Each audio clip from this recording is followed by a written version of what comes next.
Welcome back to my channel. This is your girl Bev. Today's going to be get ready with me. We already know, I don't even have to get a disclaimer, I'm not your beauty guru.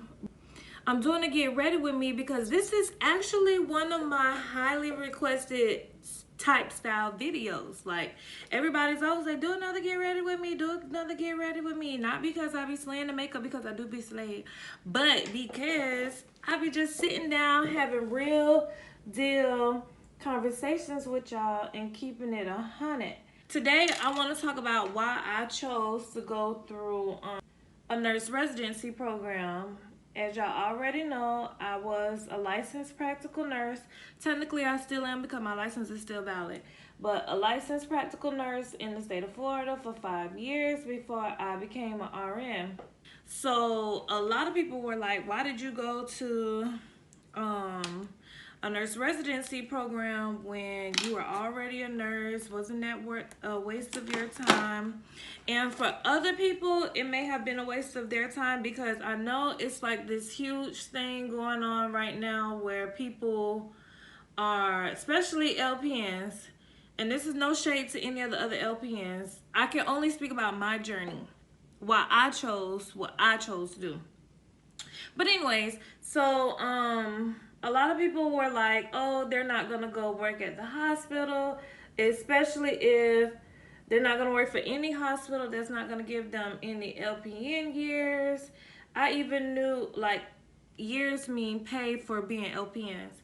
And I know a couple new RNs who weren't LPNs who chose to not go work in the hospitals because they didn't want to sign the 2-year contracts. Me, I signed the 2-year contract. I gave no fucks. I signed that 2-year contract so MF and fast. But I'm going to tell you why. One, I already worked in a nursing home. 2 out of the 5 years I was a LPN. Hated it. No shade to working in a nursing home, but having 30 patients is a heavy patient load. Like, I'm good. I've been there. I done that. I saw. I conquered, and I'm good. Okay. I knew I wanted to go to acute care, and that's another reason why. I was very clear on what I wanted. When you're clear on what you want, you can obtain it. It's when you have uncertainty or you're easily swayed when you don't get to accomplish the things that you set out to do. I was extremely clear that I wanted to work in acute care. So that was that. And then another reason why is because, to me, my goal was bigger than what was the temporary. Like, my goal was to get in the hospital, get my acute care experience, learn what I need to learn, grow as a nurse, grow as a person, grow as a woman, in order to continue on the path of what I wanted to do. Now, my goal has never been to be a full-time nurse. Not saying that I won't, like, for life. My goal is to always, and has always been, to be a full-time entrepreneur, a part-time nurse. That is, and forever, the goal. So I knew that once I could get into the acute care setting, that I would be able to grow. Those were my reasons. Now, everybody else has their reasons, and that's fine. You gotta live your life, boo. But I chose the residency program, one, because it was hard getting a job in the hospital. It is hard getting a job in the hospital. I don't know if you follow me on Instagram, because if you're not, you should be following me on Instagram.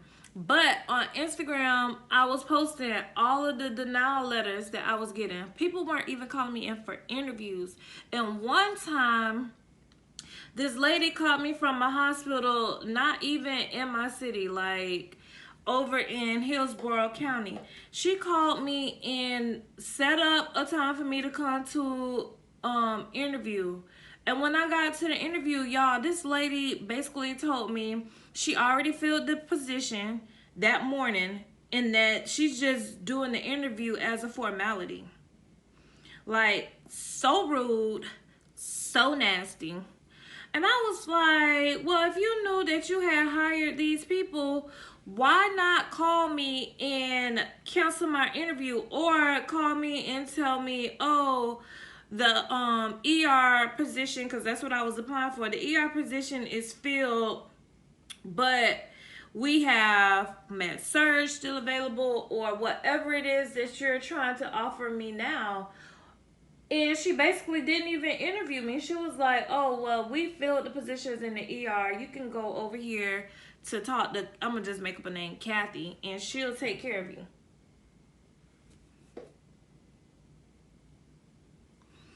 You know what? So I just save face. I remain professional. I talked with Kathy, and after I talked with Kathy, I knew for a fact I wasn't gonna work for that company because I don't like how y'all fucking do business.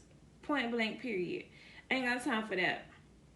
So I kept applying, kept on getting denials until um one of the nurse practitioners that I work with was like, "Oh, here, apply for this position. I know a friend of a friend, and I'll let them know that I told you to apply." Well, I applied for the position. They called me back, and I made sure I name dropped, and I was like, "Oh, we're working with X, Y, and Z," and that's how I was able to get this job that I got.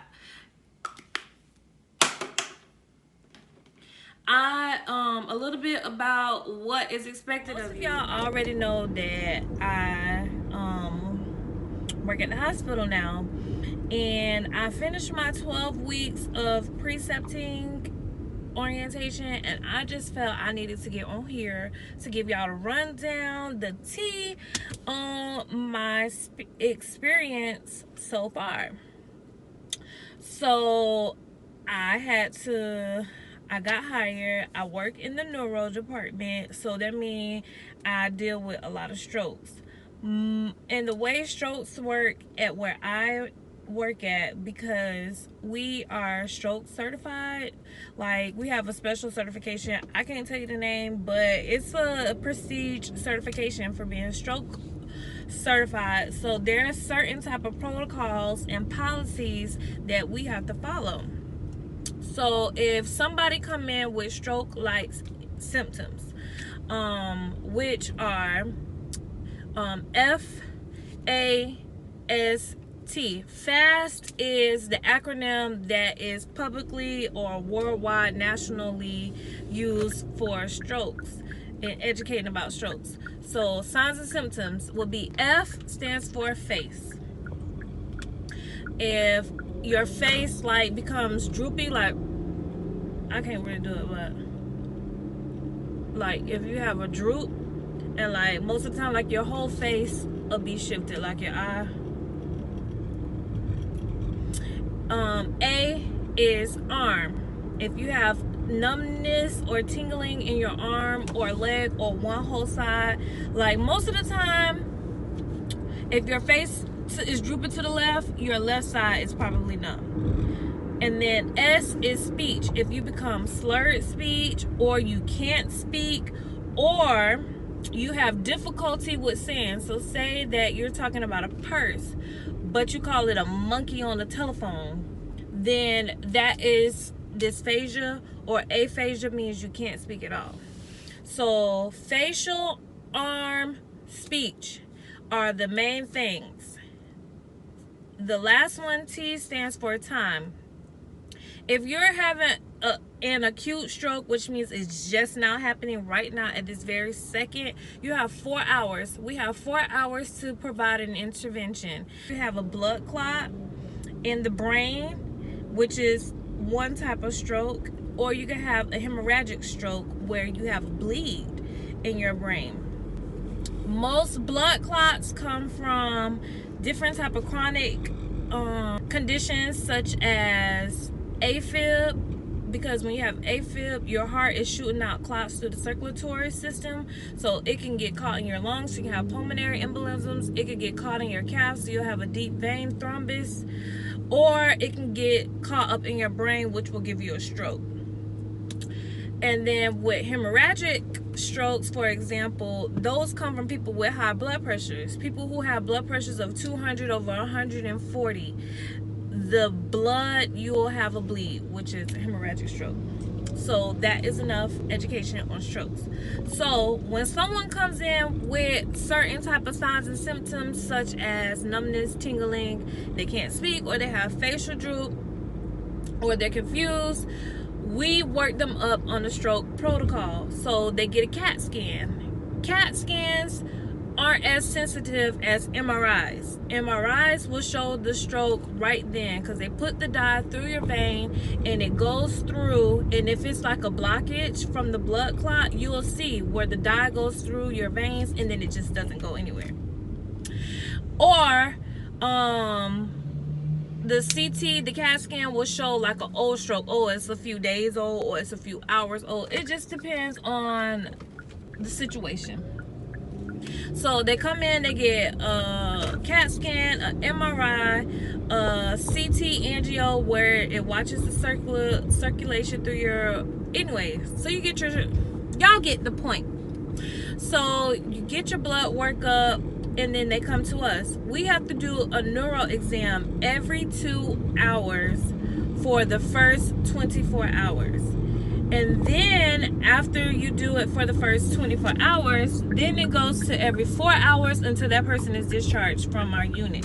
If they get TPA, which is where they do the clot buster, where they break the clot up, you'll go to ICU, and then after ICU, you come to my unit. So that's all what I was learning about, how to take care of new strokes.